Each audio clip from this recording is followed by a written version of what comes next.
გამარჯობა, ეს ტელესკოპია და მე მარიამ სიხარულიძე ვარ. დღეს ჩვენი სტუმარია ბატონი სიკო ჯანაშია, რომელიც გახლავთ განათლების სპეციალისტი და მკვლევარი. ჩვენი გადაცემის თემაა სკოლები, მშობლები და ბავშვები საქართველოში. ანუ ჩვენი განათლების სისტემის მდგომარეობა. სად ვართ და სად უნდა ვიყოთ? დიდი მადლობა ბატონო სიმონ ჩვენთან სტუმრობისთვის. მადლობა მოწვევისთვის. ძალიან მნიშვნელოვანი თემებია და იმედია რაღაც გამომივა.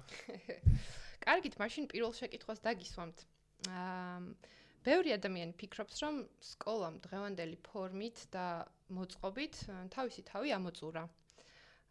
ეთანხმებით თუ არა ამ მოსაზრებას? ხო, პრინციპში ესე ფიქრობენ, ჯერ კიდევ შუმერების დროიდან და ეს სკოლა არსებობს უკვე, რაღაცა 3000 წელია, დაახლოებით ერთ-იგივე ფორმით, ესე რომ რთული სათქმელია, აი რა მოხდა ეხლა, ისეთი რაც ამ 3000 წლის განმავლობაში არ მომხდარა და რამ შეიძლება გამოიწვიოს. ნუ ზოგი ფიქრობს, რომ ტექნოლოგიების განვითარება შეიძლება იყოს კატალიზატორი ამ რაღაც მნიშვნელოვანი ცვლილების, რომ ისეთივე მნიშვნელობა აღარ ქონდეს სკოლას, როგორც აქვს. მაგრამ ნუ ტექნოლოგიურადაც ახლა იგივე შუმერებს თუ გავიხსენებთ, იმის მერე ძალიან დიდი ცვლილება ხა ტიგის ტაბლეტების მერე, ხო იმის პატარა პირფიტების მერე, ხა უკვე მივედით რაღაც ციფრულ სამყაროში, მაგრამ აი იგივე თქვა ბეჟტური წიგნის გამოგონების დროსაც დაახლოებით ესეთივე რაღაცა იდეა არსებობდა, რომ ეხლა რაღაც საჭირო მასწავლებელი, როცა ესე მასობრივად შეიძლება გავრცელდეს ინფორმაცია და თუ ეს ინფორმაცია იქნება ხელმისაწვდომი, შესაძლებელი იქნება, რომ ადამიანებმა, თქვა რა ვიცი, ეკლესიაში სიარულის ნაცვლად ან რაღაცა მოძღვრის გარეშე ან რაღაცა სახში აღზრდის გარეშეც მიიღონ განათლება. თუმცა ეს მოლოდინი არ მართლდება ხოლმე ესე სწრაფად, იმიტომ რომ სკოლას გარდა ტექნიკური ფუნქციების, რა ვთქვათ, რაღაც კონკრეტულ ადამიანს რაღაც კომპეტენცია შეძინოს, აქვს სოციალური მნიშვნელოვანი ფუნქციაც და პოლიტიკური ფუნქციაც, რომელიც დიდად არ შეცვლილა, ანუ ჯერ გადააზრება არ მომხდარა ამ პოლიტიკური მიზნების, მაგალითად, როგორ უნდა აღიზარდოს მოქალაქე. და ამ მიზნის ცვლილების გარეშე, რომ სახელმწიფო იყოს ჩარეული მოქალაქეების აღზრდაში, რთული წარმოსადგენია, რომ დღევანდელი სკოლის აქტუალობა გაქრეს. ხო, ანუ ჯერჯერობით ჯერ კიდევ მნიშვნელოვანია საზოგადოებისთვის, რომ რაღაცა ერთიანი იდეოლოგიით, ერთიანი მიზნებით, ერთიანი მსოფლმხედველობით იზრდებოდნენ მათი შვილები, იმისთვის, რომ მე ერთად ცხოვრება შეძლონ რაღაცნაირად უფრო ჰარმონიულად, ხო, რომ მოქალაქეები ერთმანეთს არ მტრობდნენ, ერთმანეთს ენდობოდნენ, რომ ერთ-იგივე ენაზე საუბრობდნენ, ერთ-იგივე რაღაც კულტურული საფუძვლები ჰქონდეთ და მე ეს შესაძლებლობას იძლევა ბევრი სხვა რაღაც, ხო, ვთქვათ, ეკონომიკური მობილობის, რომ აი ვთქვათ სკოლა მარტო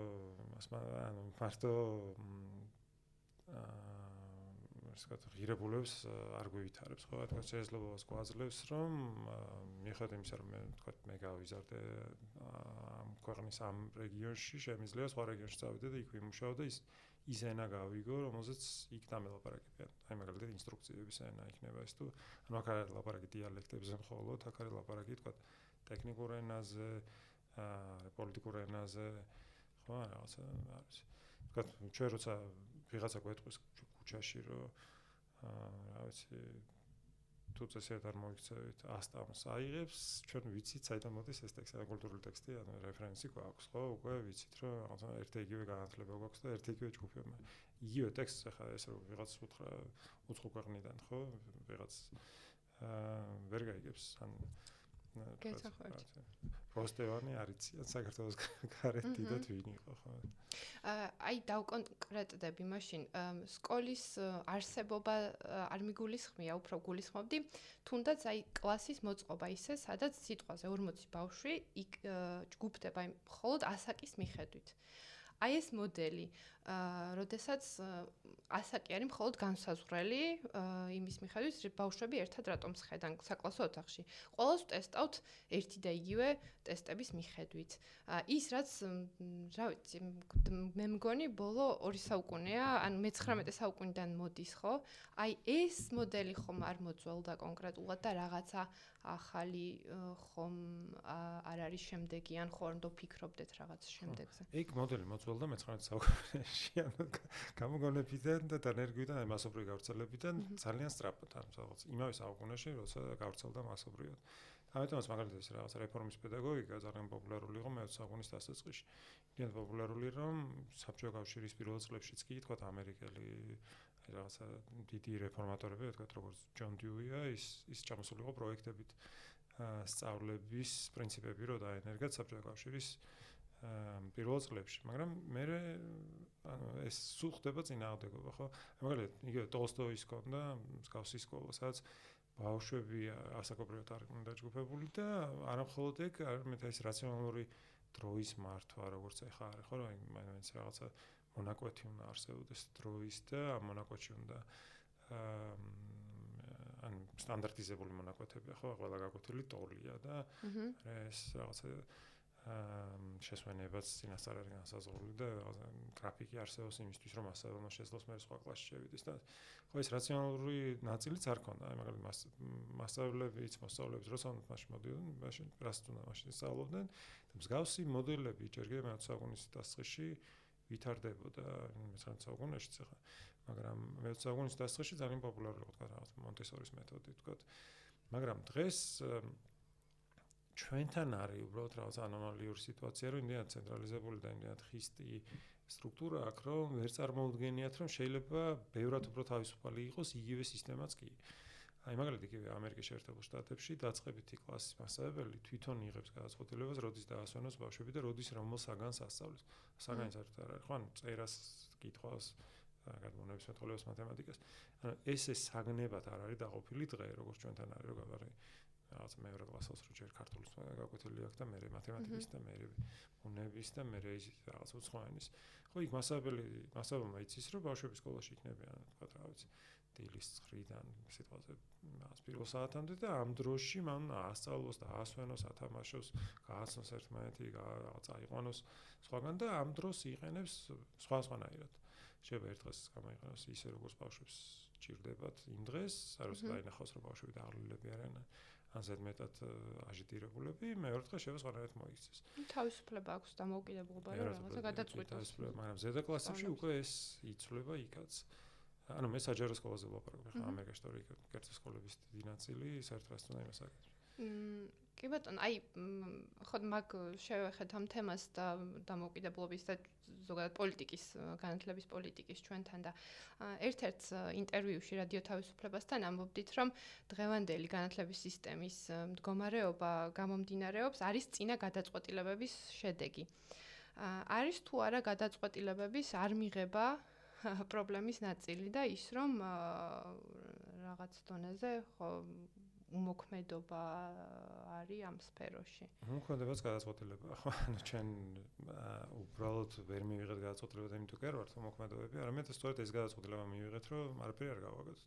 ეს შეგნებულად არ კეთდება, გამოდის? უმეტეს შემთხვევაში ხო. ანუ გადაწყვეტილება არ მიიღება, იმიტომ რომ ვიღაც არ აწყობს, რომ ესეთი გადაწყვეტილება მიიღოს მიღებული, ან საკმარისი ინტერესი არ არსებობს ამ გადაწყვეტილების მისაღებად. რა არ აწყობს კონკრეტულად, რა შეიძლება არ აწყობდეს იმაში, რომ სიტყვაზე განათლების სისტემა შეიცვალოს უკეთესობისკენ, ანუ მიზანს თუ ამას ავიღებთ. ნუ პოლიტიკური განზომილება არის ის, რომ დღევანდელი პოლიტიკოსები არიან დამოკიდებული დღევანდელ საარჩევნო ციკლებზე, რომელიც არის რაღაცა 2 წელიწადში ერთხელ რაღაც არჩევნები ტარდება ადგილობრივი, საპარლამენტო, საპრეზიდენტო და განათლების სისტემის გასაუმჯობესებლად ბევრად უფრო ხანგრძლივი ციკლი არსებობს. ამიტომ იმ შედეგებს თვითონ ანუ იმ შედეგებით, რომელსაც მოიტანს მისი გადაწყვეტილება დღეს, სავარაუდოდ ის ვერ ისარგებლებს, იმიტომ 12 წელი უნდა იყოს პოლიტიკაში. ჩვენ გიყვავს ეგეთები, რა თქმა უნდა, 12 წელი რომ ხელისუფლებაში არიან, მაგრამ ამ გათვლით არავინ არ მოდის დღეს პოლიტიკაში და მათ ურჩევნიათ, რომ ორი რაღაც არის მიზანი. ანუ საუკეთესო შემთხვევაში იღებენ ისეთ გადაწყვეტილებას, რომელიც არჩევნებში მოუტანს ხმებს პირდაპირ, იმიტომ რომ პოპულარული იქნება და პოპულისტურია პოლიტიკა და მეორე არის რომ ცდილობენ რომ არ მიიღონ გადაწყვეტილება, რომელიც არჩევნებზე მათ დააკარგინებს ხმას. რაც თითქოს ერთ იგივეა, მაგრამ სინამდვილეში არა. არაფერს თუ არ აკეთებ, ნაკლები შანსია რომ ხმას დაკარგავ. რამის თუ აკეთებ, რაც არაპოპულარული გახდება, მაშინ დიდი შანსია რომ ხმას დაკარგავ. ძალიან ბევრი გადაწყვეტილება იჭედება პოლიტიკოსების დონეზე ბიუროკრატიას უნდა რომ მიიღოს ესეთი გადაწყვეტილება, ანუ არიან სპეციალისტები სხვა დონეზე, თქვა სამინისტროში რაღაცა შეიძლება სასწავლო გეგმებზე ვინც მუშაობს, იმათ იცოდნენ რომ აუცილებელია რომ ესე თქვა თავისუფლება მიცეს მასწავლებელს, რომ თვითონ მიიღოს გადაწყვეტილება, ან მასწავლებლები შეიკრიბნენ და სკოლის დონეზე გადაწყდეს, მაგალითად საგნობრივი შინაარსი. მაგრამ მიციან რომ საკმარისია რომ ეს თავისუფლება მიცენ, პოლიტიკოსებმა იციან. აუცილებლად რაღაც ჯგუფი ამას შეხმამაღლა გააპროტესტებს, იტყვის რომ აი ეხლა სკოლაში აღარ იქნება პროგრამაში რაღაც თემა. აი თქვა რომელიღაც ნაწარმოები აღარ ისწავლება და ურჩევნია რომ ყველაფერი გაეჩერდეს და თვალი დახუჭოს შეიძლება ზოგ სკოლაზე, სადაც სინამდვილეში ეს თავისუფლება გადაწყვეტეს რომ უნდა კონდეთ თვითონ და რაღაცა სანქციების რისკის ქვეშ მაინც აკეთებენ რაღაცებს იატაკქვეშეთში. ურჩევნია რომ ამას თვალი დახუჭოს, ვიდრე გამოაცხადოს პროაქტიულად რომ აი რა კარგია რომ სკოლა თავისუფლად რაღაცებს აკეთებს. უამრავი ესეთი გადაწყვეტილება, აი მაგალითად სკოლებში, აი რაღაცა ელემენტარული რაღაცები, მე მუშაობდი განათლების სამინისტროში 5 წლის განმავლობაში. თავიდან მე აღმოაჩინე რომ ისეთი რაღაცებია დარეგულირებული, რაც აი უბრალოდ წარმოუდგენელია, რომ მაგალითად ის რომ ჟურნალი უნდა იყოს ყველა სკოლაში ერთი და იგივე ფორმატის. ოღონდ რისთვის უნდა იყოს, არავინ არ იცის. და ერთიან ცენტრალიზებულად იბეჭდებოდა და იგზავნებოდა სკოლებში და რო იკითხე რატო აკეთებ, რა მიზანს ემსახურება. ხო, რას ვიგებთ ამითი რომ ყველა სკოლაში ერთნაირ ქაღალდზე წერენ ნიშნებს. ფერმას პასუხი ვერ განსაკუთრებოდ ესე სკოლაში ასე იყო და ეხლა ესე იქნება. მე რა თქმა უნდა არის დაინტერესებული ჯგუფები, ვიღაცა ბეჭდავს, ვიღაცა არიგებს, ვიღაცა რაღაცა და ეს როგორ გავაუქმეთ? უცებ დაიწყო პანიკა სისტემაში. ანუ კერ გავაუქმეთ. საერთოდ რეგულაციაც არ არსებობდა, სადაც ეწერა, რომ ეს ესე უნდა იყოს. უბრალოდ ეს რაღაც ტრადიციით ხდებოდა. ინერტულად მიდიოდა ეგრე. როდესაც უთხარით სკოლებს რომ აი თქვენთან შეგიძლიათ გადაწყვეტოთ როგორ ჩაიწერთ და სად ჩაიწერთ ნიშნებს. ისინი შერ შოქს ჩავარდნენ. მე ვფიქრეს რომ რაღაცა მახე იყო აქ. და აუცილებლად დაისჯებოდნენ ვიღაცები, ვინც არ მოახერხებდნენ თვითონ სწორად მოფიქრებას. ანუ დაიწყეს მოთხოვნა სახელმწიფოსგან, რომ ვითხარით ზუსტად როგორ გავაკეთეთ, იმისთვის რომ მე ჩვენ არ დავისაჯოთ, იმიტომ რომ მთელი ეს ხედვა სისტემის არის აი ამ ჩარჩოში, რომ არის ვიღაცა ვისაც ძალაუფლება აქვს და ის ყოველთვის ჯის ვიღაცას ვისაც ნაკლები ძალაუფლება აქვს. ვერ ვაგებინებდით, რომ მე შენი დასჯაკი არ მინდა, მე მინდა შენ განვითარდე და ისე განვითარდე, როგორც შენ გაგიხარდება. ოღონდ რა თქმა უნდა, ბავშვები საზიანოთ რომ არ იმოქმედა. და ის გეკითხება, რომ ანუ სკოლა მასწავლებელი, დირექტორი გეკითხება, და როგორ მივხვდი მე საზიანოთ მუშაობ თუ არა, შენი სტანდარტები რა არის ზიანის მითხარი და მე იმის მიხედვით ვიმუშაებ. და ანუ თან ეგონათ რომ გიჭები ვართ უბრალოდ. და ვიღაცებს ეგონათ რომ უიცები ვართ. ანუ არ იცი მართვა და იმიტომ ვიღებ ეს გადაწყვეტილებას და მე ვიღაცებმა იფიქრეს რომ ჩვენ მუშაობდით სისტემის წინააღმდეგ. ანუ სახელმწიფო სისტემის წინააღმდეგ. აი მაგალითად გენერალური ინსპექციის თანამშრომლები რატომღაც ანუ საქმე გამოიგონეს თავისთვის რომ შეემოწმებინათ სკოლები რაღაც ეს როდის ხდება? ეს ხდება 2004-დან 9 წლამდე მუშაობდი. უნდა შევამოწმოთ სკოლები, გეკითხები რატომ ამოწმოთ სკოლებს? აბა იქ სადღაც შეიძლება დანაშაულს ჩადიან და რაღაც ბავშვებს ჩაგრავენ, ფულს იღებენ და არ ასწავლიან. ну აი რა უნდა ვთქვა? კაი შეამოწმეთ. ამოწმებენ სკოლებს და გეუბნებიან რომ აი თქვენ რომ სკოლებს უთხარით რომ კალენდარი თქვენთან უნდა განსაზღვროთ, როდის დაიწყებს სკოლას და დასვენების დღეების გეკნება. ჩვენ მივედით სკოლაში და იქ არავინ არ დაგხვდა. და რო ვიკითხეთ რომ ჩვენ ეგეთ კალენდარი გვაქვს, თორე ეხლა როგორ ვაკონტროლოთ ეს სკოლა? ანუ დადის აი ეგეთ უაზრო ბიუროკრატიულ გადაწყვეტილებებამდე, ან ჟურნალისტს, მაგრამ მასწავლებლებმა უთხრეს რომ ჩვენ ნიშნებს ვერ გაჩვენებთ თქვენ და არებს ვერ გაჩვენებთ. ამათ უთხრეს რომ უნდა გვაჩვენოთ არებია, იმიტომ რომ უნდა გავარკვიოთ თქვენ ფულს იღებთ ბავშვების განათლებისთვის სკოლაში, ისინი მართლა არსებობენ თუ არა, ხომ უნდა ვიცოდეთ. იქნება საერთოდ არ არსებობს ეს ბავშვი, სადაც უცხოეთშია და შენ ფულს იღებ. და მასე მოთხრა მე ისე მითხრა რომ ეგ საკუთარ ბლოკნოტში ჩაიწერა ისინი და ვერ გაჩვენებოდა. და მოიშალა სისტემა და ამ სისტემაში მე იწყება ბრძოლა იმისთვის რომ დაბრუნდეს კონტროლის მექანიზმები. ერთი შეკითხვა გამიჩნდა, ანუ როდესაც ესეთ თავისუფლებას ვაძლევთ სკოლებს, სადაც პროფესიონალიზმის ნაკლებობაა, რამდენად სწორია, ანუ რაღაცნაირ ჩაკეტილი წრე მგონია, რომ არის როდესაც ადამიანს ვაძლევთ თავისუფლებას, მან უნდა იცოდეს ეს თავისუფლება როგორ გამოიყენოს, ხო, ის ვინც არის, სკოლის ხელმძღვანელობა რომ არის. რაღაც თავისუფლება ისეც არსებობს. საიდან უნდა დავიწყოთ? მასწავლებლების გადამუშავებიდან, რაღაც პროფესიული, რაღაც კურსების შექმნიდან, თვითონ მასწავლებლების და პედაგოგების აღზრდიდან და დირექტორების პერსონალს გულისხმობ. თუ პირდაპირ ესეა თავისუფლების მიცემა რამდენად. ადრე ფიქრობდი, მე უფრო რადიკალური ვიყავი, ამბობდი, რომ ფიქრობდი, რომ ეს თავისუფლება უნდა კონდეთ და მე თვითონ რაც უნდა ისე ვქნიათ, როგორც უნდა ისე მოიქცენ და ეს მათი პასუხისმგებლობა უნდა იყოს. ეხლა ვთვლი, რომ შეიძლება შერეული მოდელი კონდეს, როდესაც ეკითხები შენ ამ ადამიანებს, აი რამდენად თავისუფალი გინდა რომ მიიღო და მე თვითონ იღებს გადაწყვეტილებას.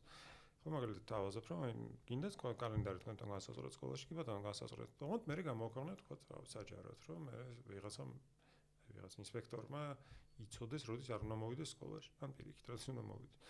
მაგრამ ეს თავისუფლება ზოგ სკოლას არ უნდა რომ ქონდეს, იმიტომ რომ არამხოლოდ იმიტომ რომ არაპროფესიონალები არიან, არამედ იმიტომ რომ რესურსები არ ყოფნით ამ თავისუფლების განსახორციელებად. აი მაგალითად სკოლამ რომ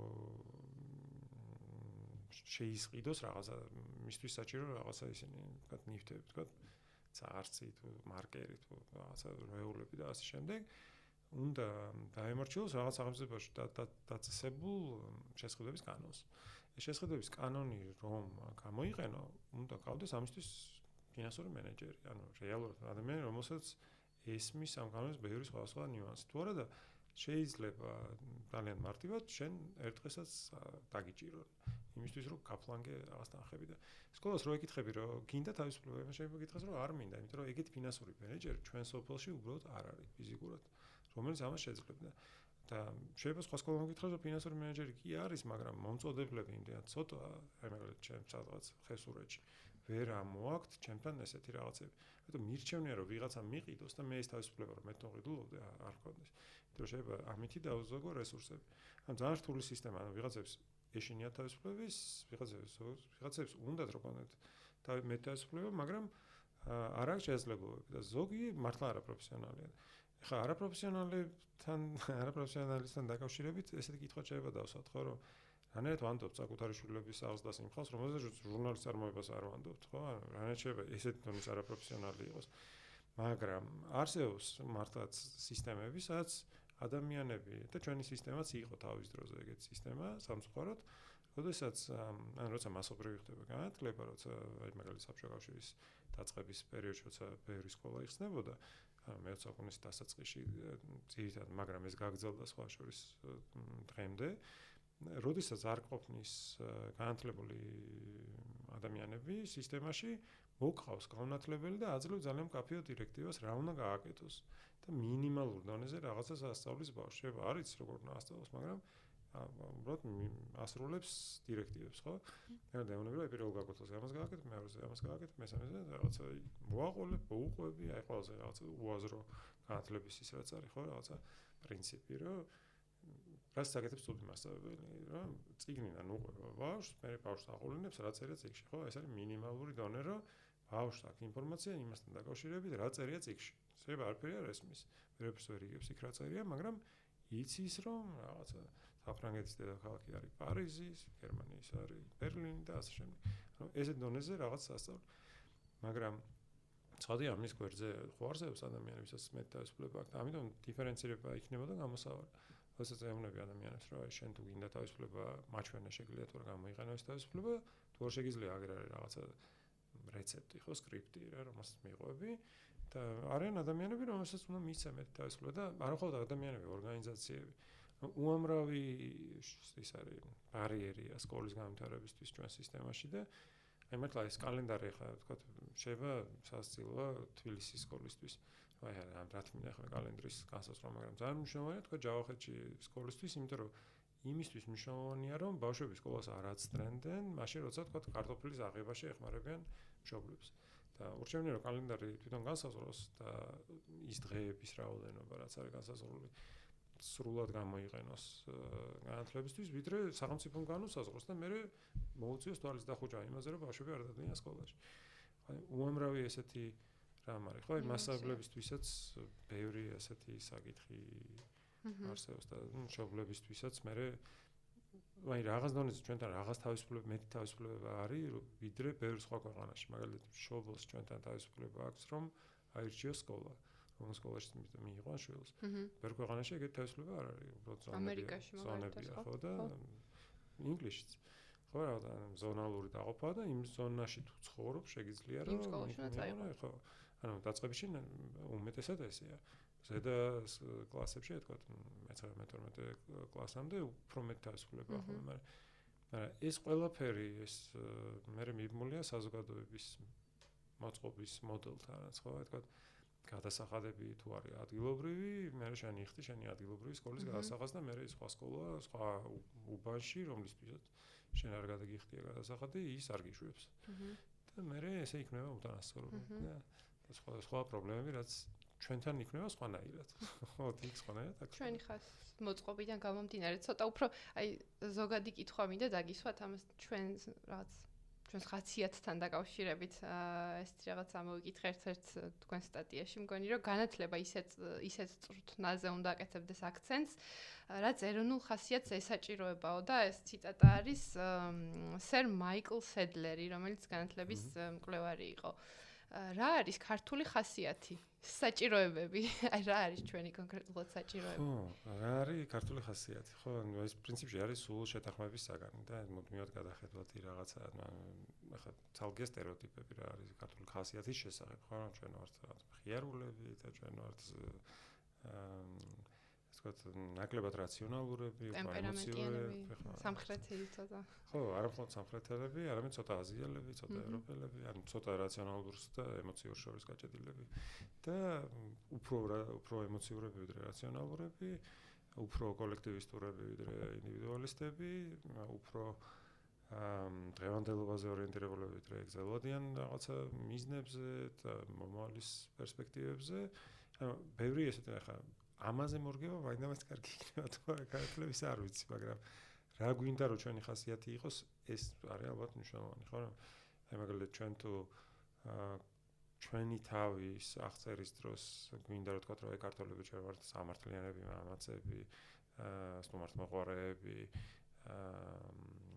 რა ვიცი თქვა სტილობიანები ერთმანეთის პატივისცემის მქონეები და ასე შემდეგ მაშინ ამაზე ვარგებთ ჩვენ განათლების სისტემას, ხო, ანუ ამ ღირებულებებზე ვაშენებთ ყველაფერს მე. თქვათ, როგორ ვასწავლით ბავშვებს არა მხოლოდ კონკრეტულ საგნიშში არსებულ საკითხებს, არამედ მოქცევას, თქვათ, ხო? მაგრამ თუ გვინდა რომ ჩვენ ან ქართველები ვიყოთ მრავალფეროვანი იდეების მქონე ადამიანების ერთობა, მაშინ ხელს უწყობთ მრავალფეროვანი იდეების არსებობას კლასში, ხო, გაკვეთილზე. თუ გვინდა რომ ქართველები ვიყოთ ყველა ერთ ჯგუფზე, მაშინ ვეუბნებით ბავშვებს რა ჯგუფზე უნდა იყვნენ და მე ვთხოვთ მათგან პასუხს რომ აუცილებლად დაიმორჩილონ იმ რაღაცა დამკვიდრებულ ნორმებს თუ სტერეოტიპებს. კი ბატონო, მაგრამ ფაქტია რომ, მაგრამ არა, ფაქტია რომ საერთაშორისო ტესტირებების საფუძველზე აკადემიურად თლად კარგად ჩვენი მოსწავლეები ვერ გამოდიან, ანუ პიზა და ტიმსი რო არის შეფასებები, იქ მოკლედ თავს ვერ ვიწონებთ. მაგრამ თქვენ ასევე ამბობთ, რომ ეს ამ შედარებებმა შეიძლება მცდარ მსჯელობებამდე მიგვიყვანოს განათლების სისტემის ხარისხის შესახებ. რა არის მაშინ ის კრიტერიუმები და ის შეფასებები, რომლითაც უნდა ვიხელმძღვანელოთ, როდესაც ვაფასებთ ჩვენი განათლების სისტემას, თუ არ ვიყენებთ სიტყვაზე აი ამ საერთაშორისო შეფასების სისტემებს და არ ვედრებით ესე აკადემიურად სხვებს. ხო, ანუ განათლების სისტემა, ყველა ნებისმიერი სისტემა არის მრავალწლიანი პოლიტიკური ბრძოლების და რაღაცა სოციალური ვითარების და კულტურული რაღაცა პირობების შედეგი. და ანუ ეს პირობები და ეს ვითარებები განსხვავდება ქვეყნებში და შეუძლებელია უბრალოდ ესე მარტივად შეადარო ერთმანეთს, ხო?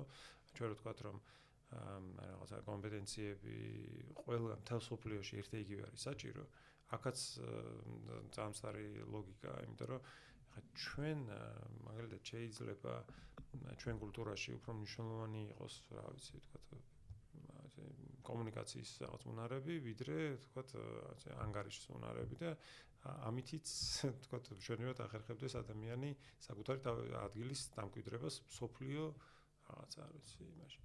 ვთქვათ, ეკონომიკაში, ხო, როგორც დღეს რაღაც ერთ-ერთი მთავარი მიზანი დღეს არის რაღაც თავის დამკვიდრება იმაში გლობალურ ეკონომიკურ ბაზარზე და დასავლეთი განსაზღვრავს ალბათ უკან ნახობს უფრო მეტად, ხო, მაგას. ხო, ეს რაღაც კლიშეებია, რომელიც ვრცელდება და თვითონ უხარიათ ადგილობრივებს, რომ ეს რაღაცა გადმოიტანა, მაგალითად, სკოლის დირექტორები ხშირად ამბობენ და მე განათლების სპეციალისტები საქართველოს ჩვენ უნდა აღზარდოთ კონკურენტ უნარიანი ესენი ბავშვები და კონკურენტ უნარიანი, რას ნიშნავს? მე მინდა რომ ბედნიერი იყოს ჩემი შვილი და ხა კონკურენციაში შევა თუ არ საერთოდ შევა კონკურენციაში.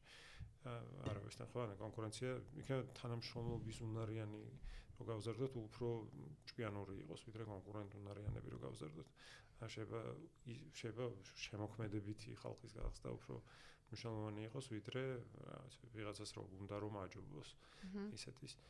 თან ეს კონკურენცია ძალიან ეს არის პირობითია და ეხლა კითხვაზე როგორ გავზომოთ ჩვენი წარმატება, პირველი უნდა ვიცოდეთ რა აქვს გვინდა რომ მივახციოთ და მეორე უნდა ვიცოდეთ ვახცევთ თუ არა ამას და ამ ორის თანხმედრას გვაჩვენს ხო, ანუ რამდენად ახლოს იქნება ჩვენი შედეგები ჩვენ მიზნებთან, მით უფრო უკეთესი განათლების სისტემა გვექნება. და უბრალოდ ის უნდა გავთვალოთ, რომ ყოველთვის იქნება ნაწილი შედეგების, რომელიც მოულოდნელია, ხო, თქვა რაც არ ველოდით და გვაქვს და შეიძლება უკეთესიც არის ვიდრე ჩვენ გვინდოდა, ან შეიძლება უარეს. მაგრამ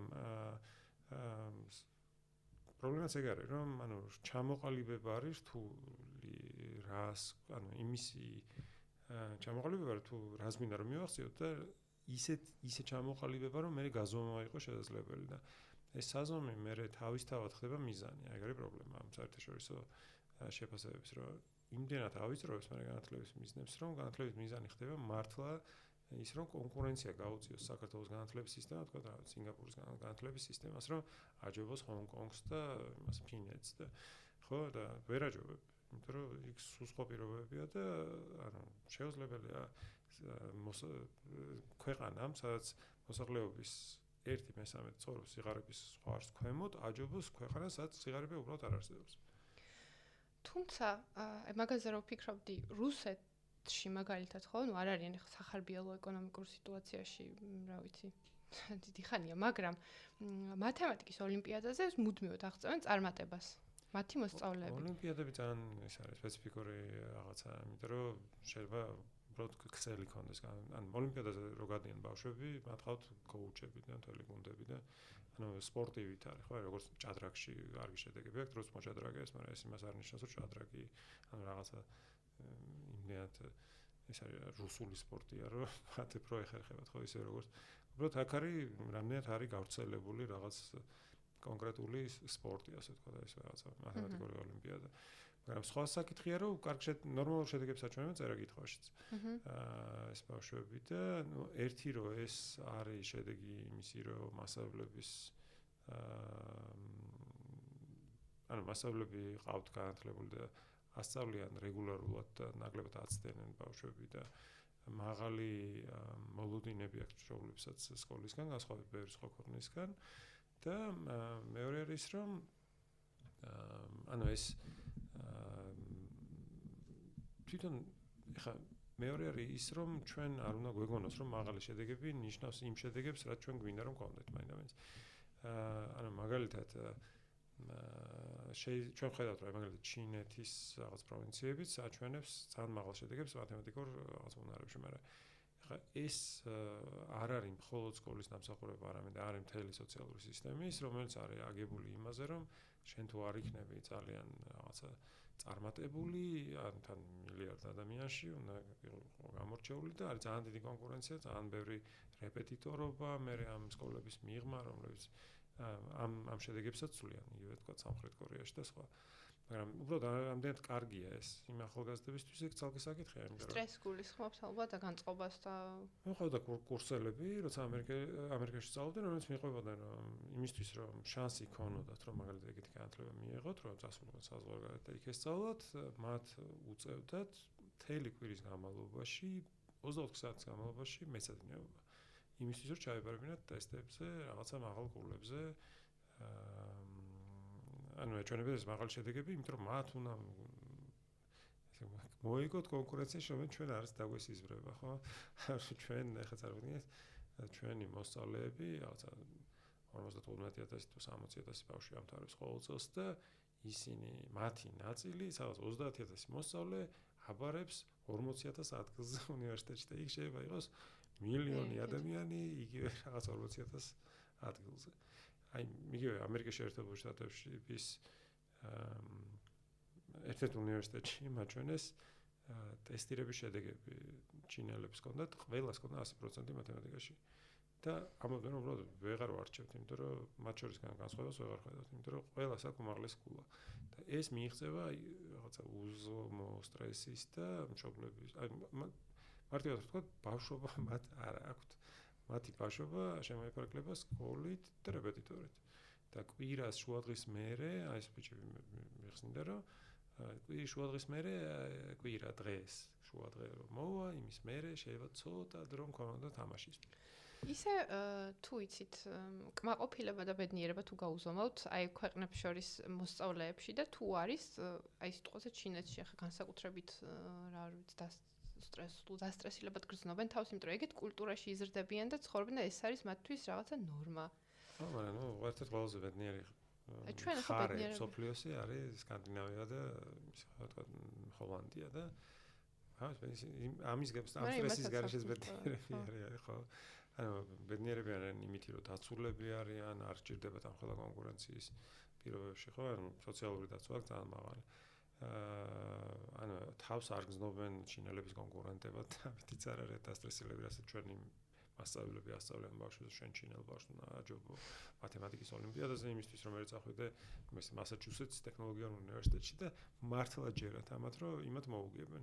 ანუ იმას ვერ ხვდებიან, რომ უბრალოდ კვოტა არსებობს სხვა ინდოელებისთვის და ჩინელებისთვის და შენ არც გადარევენ, იმიტომ რომ აზრი არ აქვს. აი რაღაც შევეხეთ ამ კულტურის და ცხოვრების წესის და ასევე მშობლების თემასაც, რომ ამ მშობლებს აქვთ რაღაც მოლოდინი, რომ მათი ბავშვი ძალიან წარმატებული და რაღაცა თავს დააყავს მეცადინეობას და ასე შემდეგ და სხვადასხვა აი კვლევების თანახმად ჩვენთან საქართველოში ნდობა, მშობლების ნდობა ჩვენი განათლების სისტემის მიმართ მოკლედ აბსოლუტური უმრავლესობა, ანუ 60% არ ენდობა ჩვენს განათლების ან ნაწილობრივ ენდობა, ან არ ენდობა განათლების სისტემას. და მე ამავდროულად ჩვენ შვილებს ვანდობთ სკოლებს და ის ყველაზე მეტ დროს ისინი ამ სკოლებში ატარებენ, ისე რომ ხო ჩვენ ვაგრძელებთ ცხოვრებას დავდივართ სამსახურებში ასე შემდეგ, მაგრამ არ მოგწონს ის, სადაც დადიან ისინი. სად ცოდავთ როგორც მშობლები და როგორც საზოგადოება. ანუ რა შეიძლება ეხლა ცოტა სხვა განათლების ექსპერტის სპეციალისტის კუთხით ალბათ არ გეკითხებით ამას, აი როგორც მშობლებმა რა შეიძლება, ან საზოგადოებამ რა შეიძლება შეცვალოს, არ ვიცი, მიდგომა. შეიძლება პირიქით არის, ანუ უმეტესობა ენდობა. ანუ არ მოწოს ხარისხი, მაგრამ ენდობა და რაც ცოტა უაზრობა, ხარისხი თუ არ მოგწოს რატო ენდობი, ხო? ანუ უმეტესობა კვლევებში, ანუ რეპრეზენტატიული კვლევები რაც არის, ნდობა მაღალია. მე ნახე კავკასიის ბარომეტრი 2021, სადაც ესე იყო დასმული შეკითხვა, არ ვიცი რა, ენდობით თუ არა, ჩვენს განათლების სისტემას და ნუ იყო რომ ჯამში რომ დავაჯამე, ხო, ან არ ენდობოდა, ან ნაწილი ენდობოდა.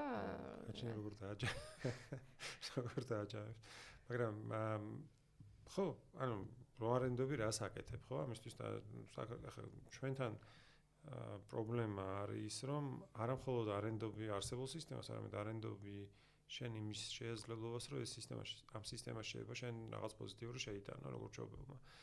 აი მაგალითად მე რომ ჩემი შვილები შემოყავდა სკოლაში, მე შევიყვანე საჯარო სკოლაში და მქონდა ესეთი წარმოდგენა, რომ ეს არის რაღაც პატარა საჯარო სკოლა და მე იქ რაღაცას გავაკეთებ იმისთვის, რომ გახდეს უკეთესი, ანუ როგორც მშობელი ივლი, რაღაც ამერო საფრთხეში შეეცდები რომ ამირჩიონ და ასე შემდეგ და მე ეს იმედები ცოტა ხანში გამიწრო და ანუ რაღაცებს ვცადე და დავინახე წინააღმდეგობა და ნახე ძალიან მე მაინც ვცდილობდი ამ წინააღმდეგობის მიუხედავად რომ რაღაცები შემეცვალა სკოლაში, მაგრამ ბევრი მშობელი პირველივე ასეთ გამოცდილების მერე უბრალოდ წავა და აიყვანს რეპეტიტორს, ხო, თავის შვილისთვის, ანუ როცა ხედავს რომ ინგლისურის მასწავლებელი ვერ ასწავლის მის შვილს ინგლისურს, იმის მაგერად რომ შევიდეს კონფლიქტში სკოლასთან, ამის ნაცვლად, ხო, ანუ სკოლას არ მოთხოვს რომ შეცვალოს ეს მასწავლებელი, ეცოდება ეს მასწავლებელი, ხახა შემთხვევაში მასწავლებელს იცნობს პირადად და ირიდება რომ ასე დაასმინოს ახლა დირექტორთან, ხო, ეს კულტურული ნორმები არსებობს, რომ და მურჩევნია რომ თვითონ რაღაცა პირადად თავის შვილისთვის რაღაც გააკეთოს. ამ თემის გაგრძელება არის, რომ რა როლი აქვს მშობელს, ანუ სად მთავრდება რეალურად სკოლის პასუხისმგებლობა და იწყება თუ არის თუ მშობლის პასუხისმგებლობა განათლებული და ღირსეული მოქალაქის აღზრდაში. ხო, ეს აი თქვენივე კითხვაში ჩანს ის, რომ რაღაცნაირად გაყოფილია მშობელი და სკოლა, ხო? ანუ მშობელი არ არის სკოლის ნაწილი ყოველ შემთხვევაში. და ესეც არის პრობლემა, რატო არ იცვლება სკოლა უგეთესობისკენ. ან ხანდახან რატო იცვლება ხოლმე უარესობისკენ, ეგეც არის, რომ მშობლების გავლენის გამოც არის ხანდახან გაუარესება. ანუ თუ მშობელი არის სკოლის ნაწილი, მაშინ უბრალოდ ეს რაღაცა ასეთი ხისტი გაყოფა, რომ აი აქ თავდება ჩემი პასუხისმგებლობა და იწყებათ თქვენ მოგაბარეთ და თქვენ აღზარდეთ, თუ შეიძლება ესეთ რაღაც არ არსებობს. ანუ თუ სკოლას განვიხილავთ როგორც სოციალურ ინსტიტუტს, სადაც თანამშრომლობენ სხვადასხვა პროფესიის თუ უნარების თუ რაღაცა კომპეტენციების მქონე ადამიანები და სხვადასხვა უფლებების მქონე ადამიანები, მაშინ ეს არის ჩვეულებრივი ურთიერთობა, ხო, როგორც ჩვენ ხო სადაც ეს ურთიერთობა ყალიბდება კონკრეტული სკოლის პირობებში ისე როგორც ეს სკოლა მოიფიქრებს, ხო, ეთქვა რა კულტურად ჩამოყალიბდება ამ სკოლაში. აი როგორც ახლა ვთქვა სადარბაზოში, ხო, არავის არასდროს ძალიან იშვიათია ალბათ. ეს სადარბაზო სადაც წესდება არის გამოკრული და მეზობლებმა იციან როგორ უნდა მოიქცენ. ანუ რაღაცნაირად ყალიბდება, ხო, ეს ურთიერთობა, რომ ზოგ რა ვიცი, ჩემ ბავშვობაში სხვანაირად იყო, ეხლა სხვანაირად არის და იმიტომ რომ შეიცვალა კულტურა იმ სადარბაზოში, სადაც მე გავიზარდე, თქვა თავის დროზე რაღაც ღია ქონდა, ზოგს კარი შედიოდი, გამოდიოდი, ბავშვები შეერბოდნენ, გამორბოდნენ, წუწაობდნენ, ხაჭყუმობდნენ, მეზობლები რაღაც ერთმანეთს ულოცავდნენ, ეხლა რაღაც თავის ცხოვრობენ უფრო მეტად და სხვა სადარბაზოში შეიძლება სხვანაირი ცხოვრება იყოს. სადღაც შეიძლება ფულს აგროვებდნენ და საერთო საქმესაც აფინანსებდნენ, სადღაც ესეც არ გამოსდით და რაღაც ხო და ანუ ეს საზოგადოებები, პატარა საზოგადოებები ხო და ესეთი ორგანიზაციები, როგორც არის საზოგადოებრივი ორგანიზაციები, როგორც არის სკოლა, მე მგონია რომ არ უნდა მინჯნავდეს აი რაღაც პასუხისმგებლობებს ესე მკაცრად. ხო, ანუ კონკრეტულ სკოლაში თუ გადაწყვეტენ რომ მშობელიც უნდა მონაწილეობდეს თქო რა ვიცი, იგივე საგაკვეთილო პროცესში, კი ბატონო, რატომაც არა.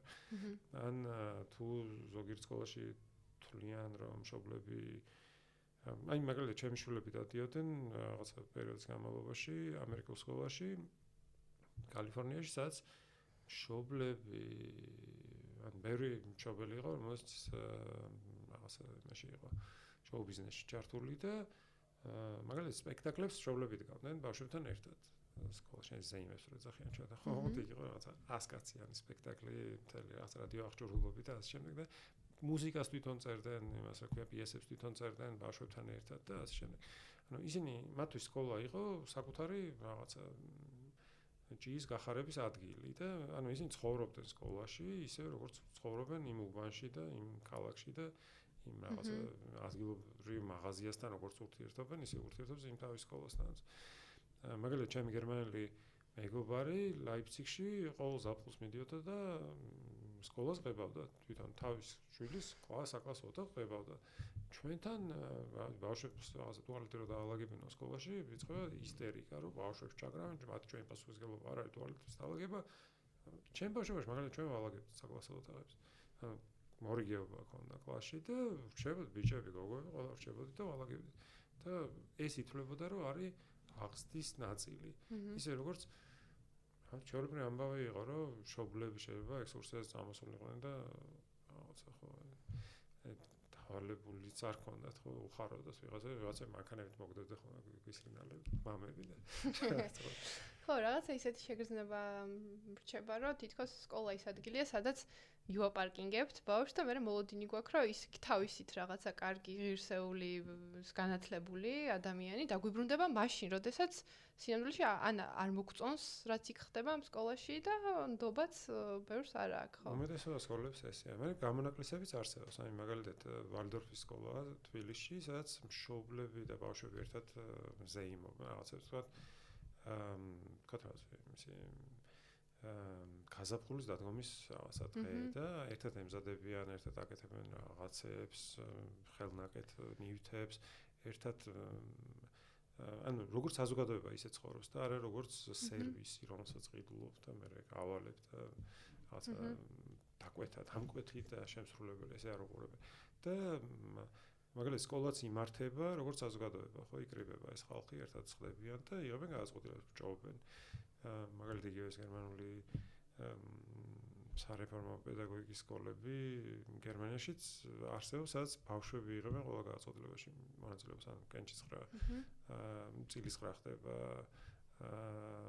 ვინ მიიღებს მონაწილეობას ზოგ შემთხვევაში და სხვა საკითხებზე მე კენჭისყრები დგება და ყველა ბავშვი შეიძლება მონაწილეობდეს თქვათ იმის განსაზღვრაში, ექნება თუ არ ექნება გამოცდები, ან თქვათ პროგრამა როგორ იქნება აწყობილი და ასე შემდეგ. ხო და ნუ ჩვენთანაც ანუ საქართველოს პირობებში შესაძლებელია და ჩანს, ხო, აი მაგალითისთვის ვალდორფის სკოლაში პირველად რომ შევედი, პირველი რაც დავინახე იყო ის, რომ ეს არ არის უბრალოდ რაღაცა ესე რა ქვია ინსტიტუცია, სადაც ბავშვები არიან შეყრილები, ხო, აი მარტივი რაღაცებით.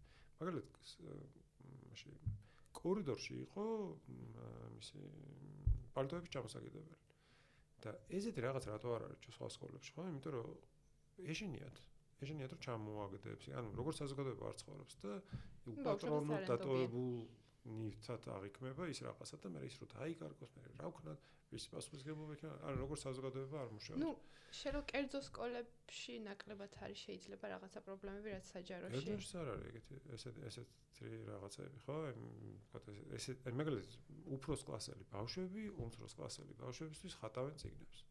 ანუ ხელნაკეთი წიგნების სწავლობენ.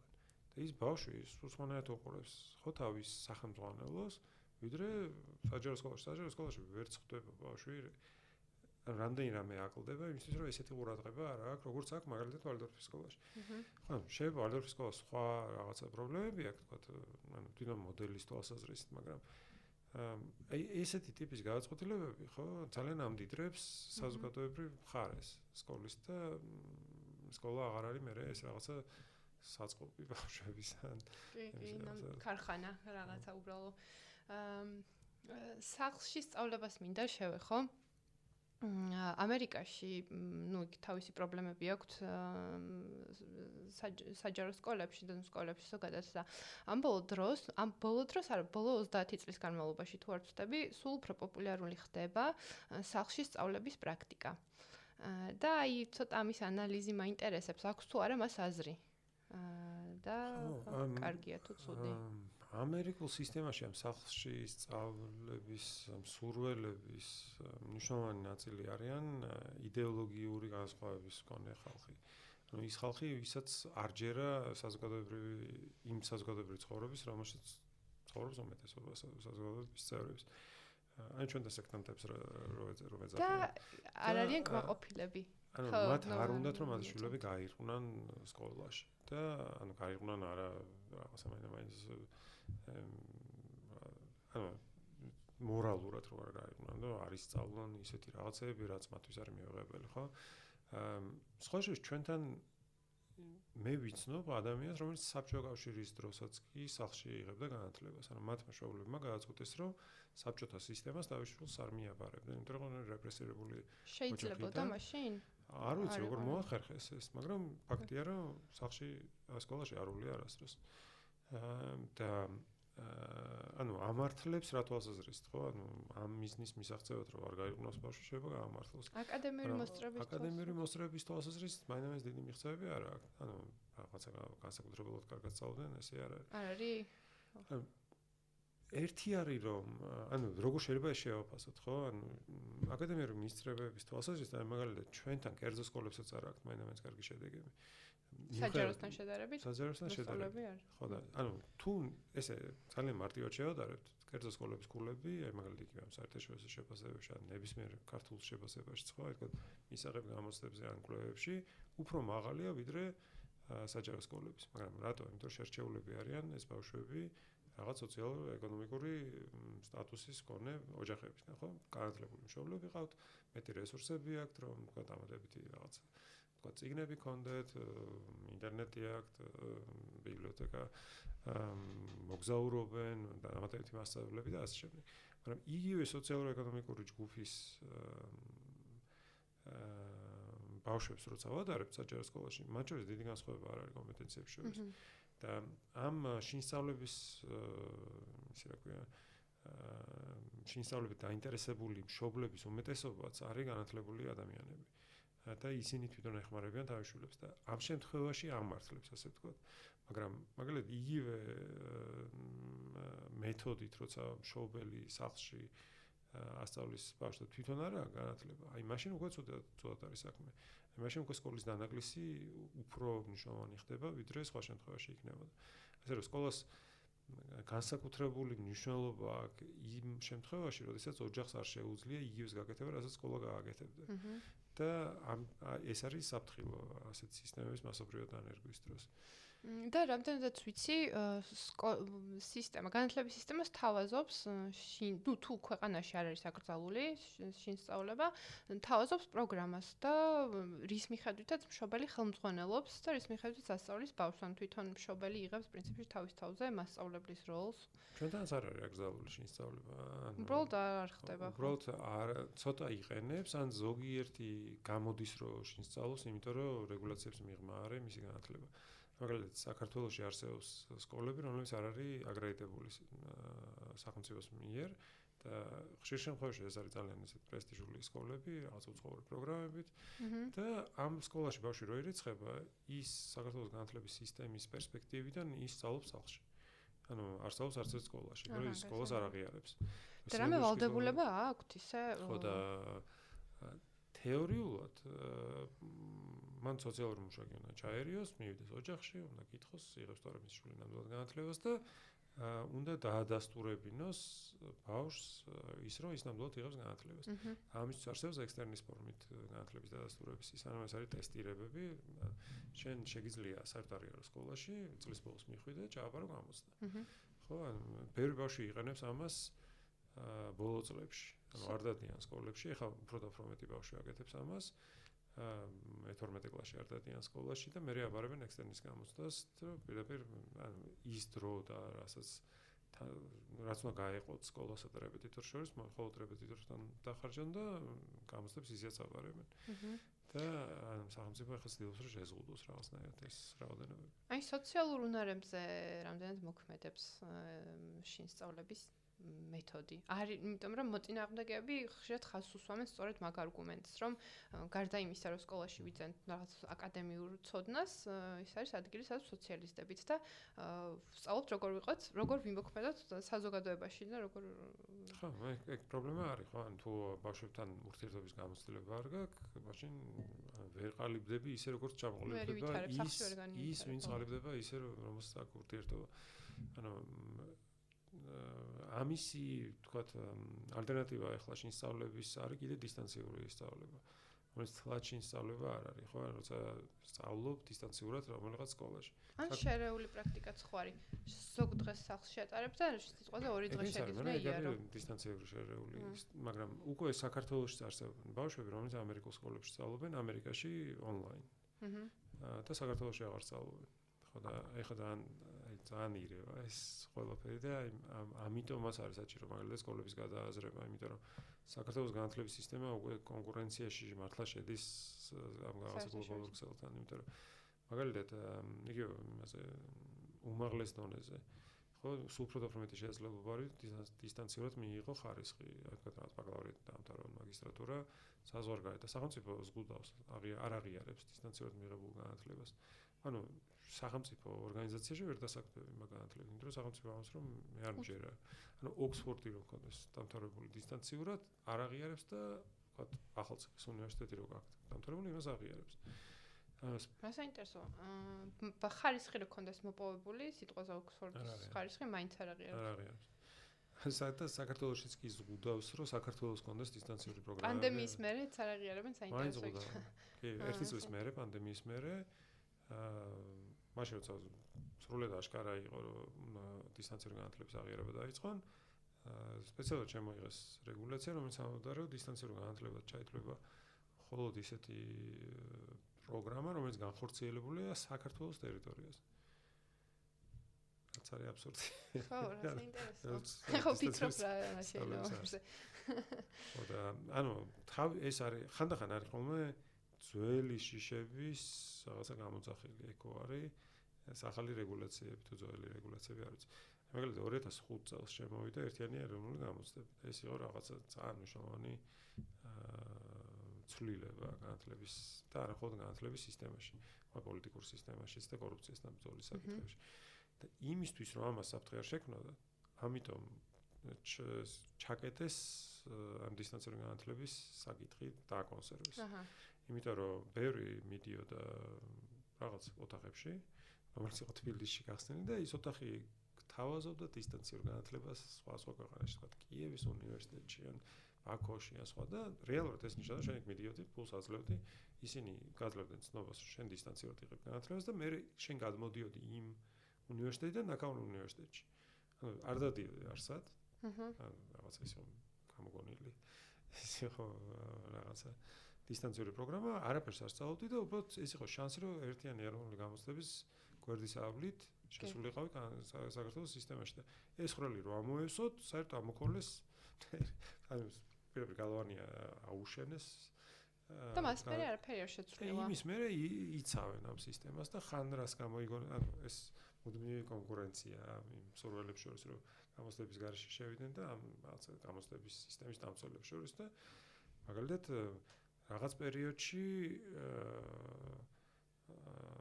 უკვე გაჩნდა ინსტიტუტები, რომლებიც ამბობდნენ, რომ პირდაპირ ჩაგრიცხავთ არადისტანციურ კურსზე. მე SMS-ით მომდიოდა ეგეთი რეკლამები, რომ აი შეგიძლიათ. მაგრამ მე იყო კიდე აი თქვა ჩაგრიცხავ კიევის უნივერსიტეტში და იქ არსად არ ეწერება, რომ დისტანციურად გადიხარ ამ კურსს. მერე სახელმწიფო შემოიღო საპასუხო ის, რომ პასპორტში ბეჭედი უნდა აჩვენო, რომ ნამდვილად ჩახვედი შენ უკრაინაში. მერე ეს რომ დაიწყეს საზღვრის გადასვლა და გადმოსვლა ახალგაზრდებმა და ჩვენება პასპორტს მერე ჩაწერეს, რომ დღეების რაღაც რაოდენობა უნდა ქონდეს გატარებული იქ. ეს საჯარო სამსახურში როცა მოუწევდა ადამიანს, ან მოუნდებოდა სამსახურის დაწყება. მიჭირდება ადამიანს საქართველოში არ მხოლოდ სამსახურისთვის, არამედ კიდე რაღაცა კულტურული ნორმა, ხო, რომ დიპლომო არ უნდა იყოს. ხარისხი რაღაცა ხარისხი. სასიზო უნდა იყოს დიპლომი. ძველი ფილმია, ხო? რამდენი წლის წინ 60-იან წლებია, მეგონი, იმის მერე არაფერი შეძლო. ძალიან საინტერესოა. ნამდვილად და არა 50-იან წლების ფილმები რომ ნახოთ. აი მაგალითად ჩვენი ეზო არის ძველი ფილმია. სადაც რა ქვია სოფიკო ჭიავრელი და გიორგი შენგელაია არიან სკოლის მოსწავლეები და ანუ მთელი ფილმი არის იმის შესახებ, როგორ ცხოვრობს ვიღაცა, ანუ ეზოს ცხოვრება და რას გააკეთებენ მას მერე რაც სკოლას დაამთავრებენ, რა იქნება მათი რაღაცა ტრაექტორია, ხო, იმის ცხოვრებისეული და ყველაზე ცუდი ადამიანი არის, ვინც უნივერსიტეტში სწავლობს იქ. დარჩენები არიან მშრომელები. ანუ და ბოლოს ამ უნივერსიტეტში რო სწავლობს რაღაცა გაზულუქებული ახალგაზრდა, იმასაც წაიყვანენ ქარხანაში. და ეს არის გამარჯვება სისტემის და უკვე 60-იან წლებში უკვე ანუ ისიც გაშარჟებულია ის ახლა დიპლომობას რომ ხოლმე ყურადღების აქცია, მაგრამ რეალობას ასახავს რა. ძალიან საინტერესოა. აი მასწავლებლების თემას მინდა რომ ცოტა დაუბრუნდე პედაგოგების და მსწავლების ამბავს. ერთ-ერთ ასევე თქვენს სტატიაში ამბობდით რომ რეალურად მასწავლებლის პროფესიონალიზმი განსაზღვრავს ყველაზე მეტად განსაზღვრელი ფაქტორია მოსწავლის წარმატების. და ასეა თუ არა, მინდა გკითხოთ, ეს არის ყველაზე მეტად რამდენად ფიქრობთ ასე, რომ ეს არის განსაზღვრელი ფაქტორი ყველაზე მეტად წარმატების და რამდენად არის და არა ვთქვათ, აი მშობლის განათლება, სახელმძღვანელო სწავლის მეთოდი, კლასის შემადგენლობა და ასე შემდეგ. რატომ არის რეალურად მასწავლებლის პროფესიონალიზმი ყველაზე მნიშვნელოვანი? ხო, შევედი ხე წინ დავწერე. ეგეც საინტერესოა, იმიტომ რომ მე სულ ვიცვლი აზრს, რა ვიცი, მე მგონი ადამიანები სულ რაღაცა შეხედულება სხვადასხვანაირად შეიძლება შევხედოთ. მაგალითად, სკოლებს თუ ვადარებთ, მაშინ გადამწყვეტი შეიძლება იყოს დირექტორის პროფესიონალიზმი. და არსებობს კვლევები, რომელიც ამას აჩვენებს, რომ დირექტორის ფაქტორი არის განსაზღვრელი იმისა, სკოლა რამდენად წარმატებულია. იმიტომ რომ მე დირექტორი განსაზღვრავს სკოლის წარმატებაში ჩაგეკითხებით, რას გულისხმობთ? მაგალითად, სკოლა თავის მიზნებს აღწევს მაქსიმალურად. თუ სკოლა იტყვის, რომ მაგალითად ჩვენ მიზანი არის ჰარმონიულად აღზრდა ბავშვებისაც არის რაღაცა საზოგადოებრივი კონსენსუსი ამ ბავშვებს შორის რა არის რაღაც პატივისცემა და ასე შემდეგ, შეიძლება ეგ იყოს განსაზღვრება. ახლა ქვეყნების კვლევების უმეტესობა სწავლობს კოგნიტური უნარების განვითარებას, ხო? თქვა რაღაც ტესტირებაზე, რამდენად მაღალ ქულებს იღებენ მოსწავლეები, ძირითადად ამითია განისაზღვრება ხოლმე წარმატება. ხა ჩემთვის ეს არ არის ეს გადამწყვეტი, ხო? იმიტომ რომ კი მნიშვნელოვანია ეს კომპეტენციები, მაგრამ ამ კომპეტენციების გამოყენებისთვის საჭირო ღირებულებებიც ასევე მნიშვნელოვანია. მე თუ ამერიკული ჩვენი სკოლა მესაც მუშაობ, არის დაარსებული ესეთი ცნობილი ამერიკული სკოლის ფილიპ ექსეტერის აკადემიის საფუძველზე და იმ რაღაცა დამფუძნებელმა იქ რაღაც ძველი იდეა გადაამუშავა კიდევ ერთხელ და თქვა რომ და ესეთი რამე დაწერა რომ თუ სიკეთე განათლების გარეშე არის სუსტი, განათლება სიკეთის გარეშე არის აშიში. და მართლაც ესეა, ხო, ანუ შენ რაც არ უნდა კარგად ანგარიშობდე, თუ არ იცი რისთვის უნდა გამოიანგარიშო, ანუ რა შემთხვევაში ჯობია რომ არ გამოიანგარიშო საერთოდ, ხო? ჩვენ გვინახავს, ხო, საქართველოში ხალხი რო ანგარიშობს რაღაცებს, ის როგორც თვითონ აწყობს, კარგად იციან ანგარიში, მაგრამ ესე მიგრძნობულად ანგარიშობენ, ესე რომ ღირებულებების თანხმედრა უნდა იყოს, ხო და ამ ღირებულებების განვითარების თვალს და თქვა რაღაცა განვითარების თვალსაზრისით მასწავლებელი არის გადამწყვეტი ნამდვილად, იმიტომ რომ მასაკ ყოველდღიური შეხება და მასწავლებელი როგორც როლური მოდელი არის ხშირ შემთხვევაში გადამწყვეტი იმისიც შეძლებს თუ არა ბავშვი გამოვიდეს თავის სოციალური მდგომარეობიდან. მაგალითად ბავშვი თუ იზრდება, რა ვიცი, მაგალითად პრობლემურ ოჯახში, სადაც მშობლები ჭუბობენ, იქ რაღაცა დისფუნქციურია მათი ურთიერთობები, რაღაცა ჭართლობის პრობლემები აქვს, ადიქციის და ასე შემდეგ. მასწავლებელმა შეიძლება გამოიყენოს ეს ბავშვი ამიტომ, ხო? თქვა მშობლების განათლება თუ არ ყოფნით და განათლება თუ არის გადამწყვეტი ფაქტორი საზოგადოებაში იმისთვის, რომ შენ შეძლო, რომ გქონდეს ფართო არჩევანი, მასწავლებელია ის შენი სარკმელი, საიდან შეიძლება გაიხედოს სამყაროში, ხო? და დაინახო, რომ შენ არ ხარ ვალდებული, რომ გაყვე მამა შენის გზას, ან გაყვე დედა შენის გზას და შენთვის არსებობს ბევრი სხვა შესაძლებლობა და ანუ მაგ თვალსაზრისით მასწავლებელი არის, მე მგონი, ანუ არა ერთი მასწავლებელი, არამედ მასწავლებლები ზოგადად სკოლაში და ის კულტურა რაც სკოლაში არსებობს, არის გადამწყვეტი. ძალიან საინტერესო თემას შეეხეთ ღირებულებებს და იმას, რომ მასწავლებელმა შეიძლება ასწავლოს ბავშვებს ღირებულებების შესახებ და ესაუბროს მათ ამაზე. მაგრამ ბევრი ადამიანი მაგ აზრს არ იზიარებს იმ მხრივ, რომ სიტყვაზე კი თუ მშობელს არ აქვს ის რესურსი, რომ თავის შვილს ელაპარაკოს ამებზე, ეგ გასაგებია, მაგრამ შეიძლება ვიღაცა მშობელს აქვს და არ უნდა რომ უცხო ადამიანი სკოლაში ესაუბრებოდეს მას რაღაცა ღირებულებებზე, იმიტომ რომ ფიქრობს, რომ ეს შეიძლება ტენდენციური იყოს, რაღაცა სხვა ღირებულებები მიაწოდოს. ზუსტად იმიტომ, რატომაც აი ამერიკაში ეს შინსწავლება შემოვიდა, გახდა შეიძლება პოპულარული. რამდენად უნდა ელაპარაკებოდნენ მასწავლებლები და შემდეგ უკვე მინდა რომ აი აქედან გადავიდეთ სექსუალური განათლების სწავლაზეც. თუ იმიტომ რომ ელაპარაკებთ, ანუ თუ მასწავლებელს აღვიქვათ რობოტად, რომელიც რაღაცას ოპერაციებს ასრულებს, ხო, მაშინ რა თქმა უნდა, მას ღირებულებები არ ჭირდება, ანუ რობოტსაც ჭირდება, ისიც არსებობს, ხო, რაღაც რობოტების კოდექსი ღირებულებების, რომ არ შეიძლება დააზიანო ადამიანი და ასე შემდეგ, მაგრამ ანუ ადამიანი ანუ თუ პიროვნება მასწავლებელი, ის შეუძლებელია, რომ არ გადასცემდეს თავის ღირებულებებს თავის მოსწავლეს. ნუ ის აჩვენებს მაგალითს, ანუ როგორ შეიძლება არ აჩვენოს მაგალითი. მაგალითად დირექტორი როცა შემოდის გაკვეთილზე და მასწავლებელი რო რაღაცა იტყუება, უცებ, ანუ ხო, რა ვიცი. ეგ გზას ხო საბაზისო ღირებულებებია, მაგრამ აი არ ვიცი რაღაც. ნუ მაგალითად ბავშვი ჩვენ მაგალითად მოგწონს, როდესაც რაღაც ღირებულებებს ასწავლენ და არ მოგწონს, როდესაც სხვა რაღაცებს. ანუ ჩვენ ღირებულებებს როცა არ ემთხვევა მასწავლებლის ღირებულებები, მაშინ აი არ მოგწონს, მაგრამ რას ვიზავთ? ესეთია საზოგადოება და თუ ჩვენ თანხმდებით იმაზე, რომ მასწავლებლებსაც ანუ შეუძლებელია მაშინ საერთოდ ენდო საზოგადოებას. აი სიტყვაზე, აი მეც ცოტა იმ კატეგორიის ადამიანს. როცა იქ ვიღაცა ბავშვი არის ისეთი მშობლების შვილი, რომელიც ჩვენ არ მოგწონს.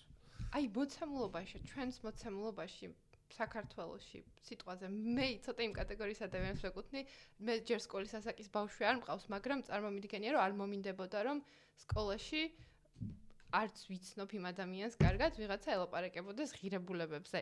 კი, გასაგებ, ზრდილობას და იმ არ გულისხმობ ტყუილის თქმას და ასე შემდეგ, მაგრამ აი მაგის იქით ალბათ მომინდებოდა, რომ აი რაღაცა მათემატიკა არის სასწავლი, მოდი ასწავლე მათემატიკა, გეოგრაფია, ქიმია და ასე შემდეგ, მაგრამ აი რაღაცა სიტყვაზე აი მაგის იქით არ ვიცი, ალბათ ვფიქრობ, რომ მე ჩემი პასუხისმგებლობა და მე მომინდებოდა, რომ ჩემ შვილს ვესაუბრო, თუმცა ხო საზღვრებია დაწესებული, უბრალოდ რა ღირებულებებზე ლაპარაკი არ შეუძლიათ და მაგალითად რელიგიურ მასე ვთქვათ, ინდოქტრინაცია არის აკრძალული პირდაპირ საჯარო სკოლაში, ხო?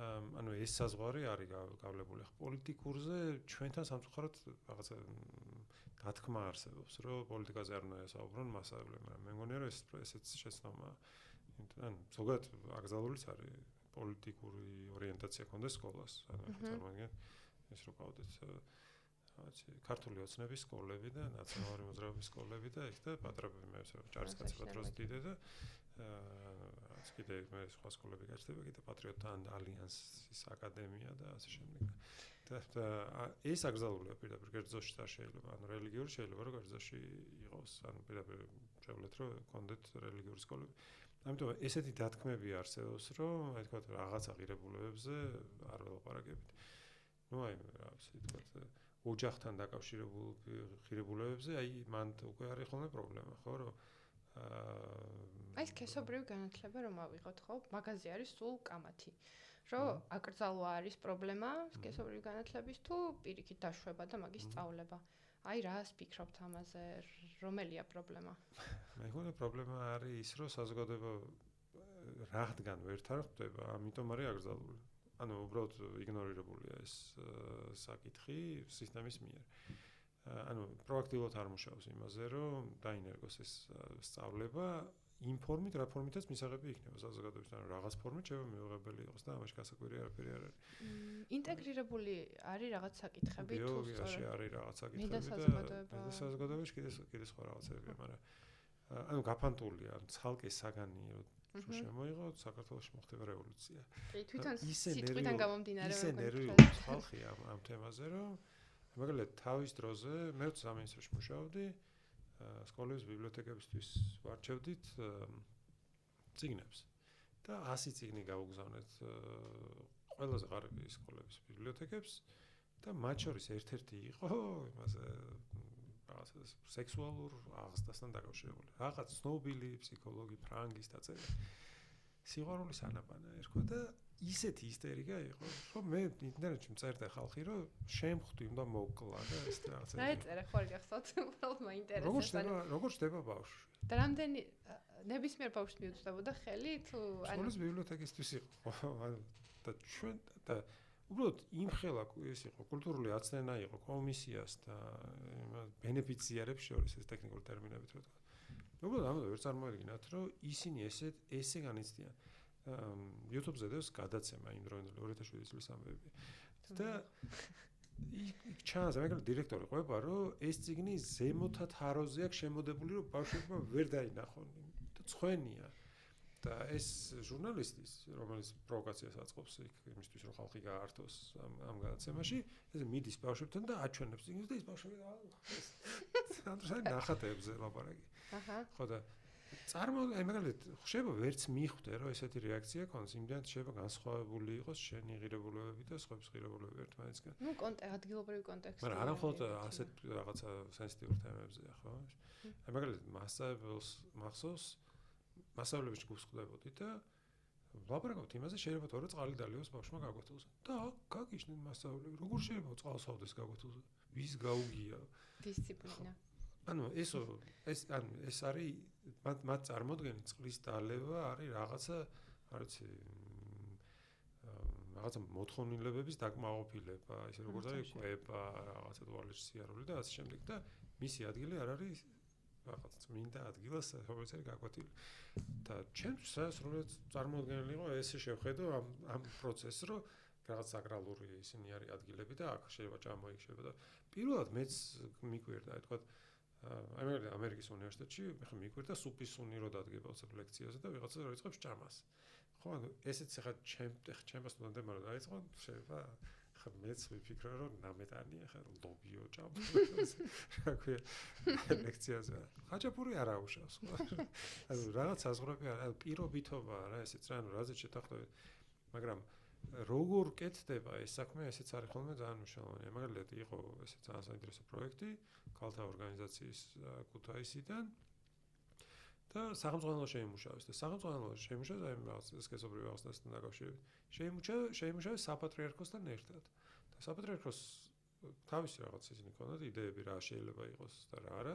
აი მაგალითად რეტუშირებაც კი გააკეთებინეს ფოტოსი, გოგო იყო, ესეც რაღაც მოკლე მაიკა ეცვა და რაღაცა წელი რო არ უჩანდეს იქ შავად შეაღებინეს თუ რაღაც.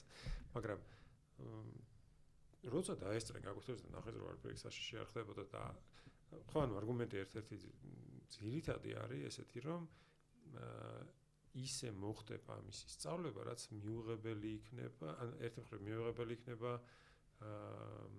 ოჯახების ღირებულებებისთვის და მეორე ხომ არ უბიძგებს ეს მეტ სექსუალური აქტივობისკენ ბავშვებს და არ უნდათ ეს ხელშეუხლებს და ამაზე მართლა აი მაგალითად ინტერნეტ ფორუმებში მართლა ისეთი ისტერიკა მაშინ Facebook-ი არ არსებობს და მადლობა ღმერთს როცა ლოგიკას არის მოკლებული ეგ რომ ამაზე სწავლებამ შეიძლება ან რაღაც არასწორად მისწოდებულმა ინფორმაციამ შეიძლება მართლა შეუწყოს ხელი რაღაცა მუზარდებში სქესობრივ ცხოვრებას ან რაღაცა არასწორი არის ამაზე მეკვლევა თუ უბრალოდ ანუ სად ინერგება ხოლმე ესეთი პროგრამები ხო ან მაგალითად დიდი ინტერესი ამერიკის შეერთებულ შტატებში ამ პროგრამების მიმართ იყო იმის გამო რომ სწორედ აქტიურები იყვნენ უკვე მოზარდები და მაგალითად ადრეული ფეხმძიმეობის პრობლემა იყო და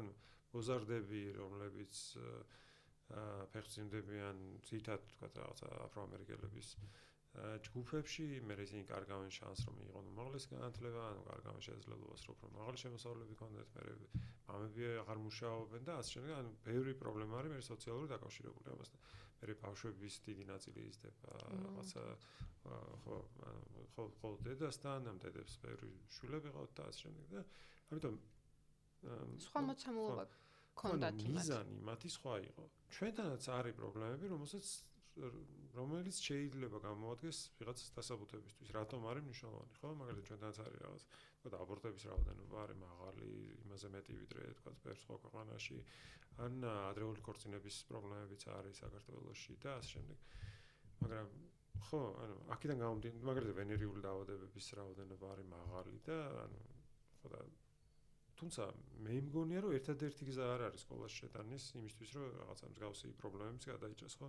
განსაკუთრებით ეხლა როცა თქვა რაღაც სოციალური ქსელები არსებობს და არსებობს უამრავი შესაძლებლობა რომ ინფორმაცია მიაწოდო მოზარდს ისე რომ იყოს ანდო იყოს მის ასაკზე მორგებული და ასე შემდეგ უბრალოდ ხო ანუ კულტურის საკითხიც არის ხო რომ ანუ შენ კულტურაში თუ რა არ არის მიღებული ილაპარაკო რაღაცაზე არ ლაპარაკობ და მორჩა ანუ მე ვიღაცა ტრენინგით ვერ გასწავლის იმას რომელზეც შეიძლება ლაპარაკო ნელ-ნელა იცვლება ხო ესეც ბოლოში გავედით ერთ ბოლო შეკითხვას დაგისვამთ თუ შეიძლება თქვენ როგორც პედაგოგს ასევე გაქვთ ბავშვებთან მუშაობის პირადად და სწავლების გამოცდილება და აი როგორც მასწავლებელმა ბავშვებთან ურთიერთობამ მათზე ყველაზე მეტად რა გასწავლათ ბავშვების შესახებ რა მასწავლა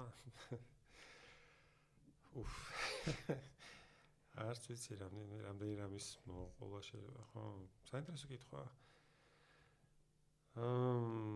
რა ვიცი ბავშვებთან ურთიერთობა ან ბევრი რაღაც გასწავლის საკუთარ თავზე ხო ანუ შენ თავს ხედავ მათ სარკეში ასე ვთქვათ ხო იმიტომ რომ ჯერდი რაღაცებს არ გპატიობენ ანუ აუცილებლად გამოგიჭერენ რაღაცა სისუსტეში გიპოვიან და არა იმიტომ რომ თვითონ ისარგებლო არამედ იმიტომ რომ იგი თვითონ რომ ყველახან შენ ვთქვათ ორმაგი სტანდარტებით ხელმძღვანელობ და რაღაც ითხოვ მაგრამ შენ თვითონ არ აკეთებ ვთქვათ ითხოვ დროულად რაღაც გაკეთება შენ თვითონ დროულად არასწორებს დავალებებს და ეს რაღაცები მეორე ბავშვებთან ურთიერთობა გასწავლის შენი საზოგადოებრივი მნიშვნელობის დანახვას. ანუ ბავშვებს როცა გასწავლი, შენ ხედავ შენ მომავალს რა რეალურად რა. ანუ ხედავ იმ საზოგადოებას, რომელშიც იცხოვრებ მომავალში. ხო, ანუ შენი მოსწავლეები წარმოგიდგენია, რომ აი მე ისინი ეხლა მაგალითად ერთ-ერთი ჩვენი მოსწავლე ამასიათ ნახე ტელევიზორში პარლამენტის ხდომაზე იჯდა და ისე იჯდა, როგორც მე-9 კლასში იჯდა ზუსტად, ისეთივე გამომეტყველებით, ისე მაიმუნობთ პარლამენტის ხდომაზე და ასე შემდეგ. მე შევხვდი და ველაპარაკე, კიო, ეგრევე რა ზუსტადო. ხო და იქ ხედა, აი რო ასწავლე მოსწავლეს, ხო, უყურებ ახლა ამას და ხვდები, რომ აი ხა ეს იქნება ის კანონმდებელი, რომელსაც მე შენი ცხოვრება უნდა გააუმჯობესო, ან ვიღაც იქნება. როგორია თქვენი პროგნოზი? მე ვისი იმედი მაქვს რომ რაღაცას გააკეთებს უკეთესობისკენ, მაგრამ ნუ ხა შეიძლება ეს არ ვიცი. ამდენ შეძლებს ხა და გავდია ესა წუწრეშია მოხვედრილი მე თუ მკითხავთ. როგორც ბავშვობაში იყო ხოლმე ხშირად, მაგრამ ხო რა ვიცი, მე მგონი რომ ეს არის ერთ-ერთი ყველაზე სასიამოვნო მასწავლებლობაში, რომ შენ რაღაცნაირად ძალიან ბევრ საინტერესო ადამიანს ხვდები და ამ საინტერესო ამბებს უსმენ, მაგრამ ისიც იმას გასწავლის მათთან ურთიერთობა, რომ რამდენად რთულია ეს ადამიანებთან ურთიერთობა და რამდენად პასუხისმგებლობა, მე რამდენად ემოციურად არის ანუ ძალიან რთულია, რომ ამდენი ადამიანის რაღაცა გასაჭირი და სიხარული აიზიარო. და ნახოთ გასჭირდა ბევრი სხვა რაღაც ყოველდღიური რაღაც ამბავი, რაც მათ თავს ხდება და მათი რა ვიცი, ემოციები გადმოდის შენზე და ასე შემდეგ და ნუ ამის მართვას სწავლობ ხო მასწავლებელი. ხო, ანუ ზოგი მასწავლებელი უბრალოდ მე კარგავს უნარს რომ დაღიქოს ესენი და ანუ ესეთი მართვის მექანიზმი, დაცვის მექანიზმი უჩნდება და მე რა ვიცი მასწავლებელი პირიქჩება იმათთან ერთად, ანუ მათ ემოციებთან ერთად რაღაცნაირად შენს გაიზარდო ემოციურად. და ეს არის ხო ერთ-ერთი ყველაზე სასიამოვნო მასწავლებელში. დიდი მადლობა ბატონოს ივან ჩვენთან მოსვლისთვის. ჩემთვის ძალიან საინტერესო იყო თქვენთან საუბარი. ჩემთვის ძალიან საინტერესო იყო, მე მგონი ხო, ანუ ხო, გასცემა რაც უფრო საინტერესოდ წაგიყვანს წამყვანი მით რომ საინტერესო იქნება. დიდი მადლობა. მოვალ შეხვედრამდე.